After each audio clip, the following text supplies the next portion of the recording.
নাসির ভাই আজকে একটা সাউন্ড বারের এত সুন্দর মিষ্টি সাউন্ড হবে যে রুমের মধ্যে হলের ফিল নেওয়ার জন্য আপনারা যারা সাউন্ড বার খুঁজতেছেন আচ্ছা। যে বাজেটটা কম এবং কি হ্যাসেল ফ্রি। হুম। মানে হ্যাসেল ফ্রি এই জন্যই ধরেন যে অনেকগুলো স্পিকার থাকলে কিন্তু আপনার বাসায় এক একটা এক এক জায়গায় লাগার লাগে, আপনার তারের ঝামেলা, আপনার বিভিন্ন ধরনের ঝামেলা, বাট বেস ভালো হয় না। এরকম কোয়ালিটির জন্য আমরা মানে একদম সিম্পল সলিউশন যেটারে বলে আপনার অল্প বাজেটের মধ্যে তারবিহীন কোয়ালিটি সম্পন্ন সাউন্ড দেওয়ার জন্য আমরা একটা সাউন্ড বার নিয়ে আসছি। আচ্ছা। সেই সাউন্ড বারটি হচ্ছে এই প্রোডাক্টটি নিতে পারবেন হলো 140 ওয়াটের স্পিকার পাবেন, একটা অফার থাকবে আর একটি বার থাকবে।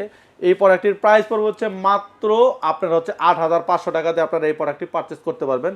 আর যারা আপনার এছাড়াও যদি বলেন যে আপনি এছাড়া আপনার টিভির সাথে কানেক্ট করা ছাড়া কেমনে চালাবো, আপনি চাইলে ব্লুটুথের মাধ্যমে ইউজ করতে পারেন, 1x1 কেবলের মাধ্যমে আপনার ল্যাপটপ, ডেস্কটপ, টিভি এগুলোর সাথে কানেক্ট করতে পারবেন, আপনি পেন ড্রাইভের মাধ্যমে ইউজ করতে পারবেন, আপনার ছোট মিনি মেমোরি কার্ডের মাধ্যমেও কিন্তু আপনারা এই প্রোডাক্টটি পারচেস করতে পারেন। দাম পড়বে হচ্ছে মাত্র 8,500 টাকা দিয়ে বাংলাদেশের যে কোনো জায়গাতে প্রোডাক্টটি পারচেস করতে পারবেন।